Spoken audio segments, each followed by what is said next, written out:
Hi, my name is Whitney, and I am going to show you how to put together your first aid kit for your pet, what you need in it and why, and where you can get it. One day, I was at the beach with my dogs, and it was a beautiful sunny day and the waves were rolling in. I was playing fetch with one dog and the other was digging a hole, and a man came up with a German Shepherd. She's very friendly. Usually she gets along really well, and the next thing I knew, German Shepherd's mouth was around her head and neck. And the next thing I knew, I had thrown my body into the German Shepherd and knocked him off of my dog, but the damage was done. And now there was blood everywhere. Luckily, I had my first aid kit. One thing you can easily pick up at any convenience store, Target, Walmart, dollar store is an instant cold compress. Alcohol prep pads are great. You can use the kind in the bottle, but the single serve or single use packets are easiest in a bind. And also these povidone iodine swab sticks. These are antiseptic germicides. So this will get rid of any bacteria that's in the mouth of a dog in case of a dog bite, because you won't be able to give them any ibuprofen or any Tylenol because those are toxic to animals. Another thing you're going to want to have on hand is a muzzle, because even if it is your dog, they could get scared or painful, and you are going to want to use this is a Petco brand, just a nylon muzzle, and it'll just keep them from snapping at you and possibly hurting you. Hydrogen peroxide, it's very good for helping to clean out any wounds.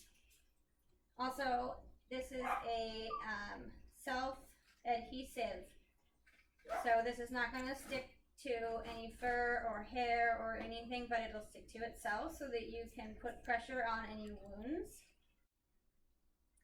A great piece of equipment to have in your toolkit along with your quick read thermometer is a styptic powder. This is going to help bleeding stop. So if you have, usually they use it for cutting the quick of the nails, but if you have a big wound and you need to get the bleeding to stop, you can always use that. That's a great technique and tool to have.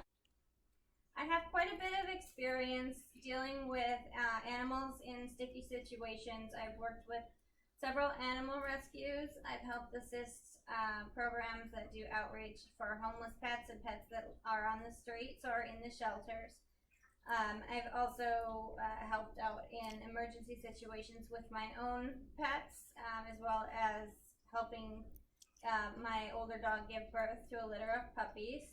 And I also have my animal psychology certificate, so I've been in situations where I've been able to apply all of that knowledge. So we've gone over a few scenarios in where you would need to use emergency first aid for your pet.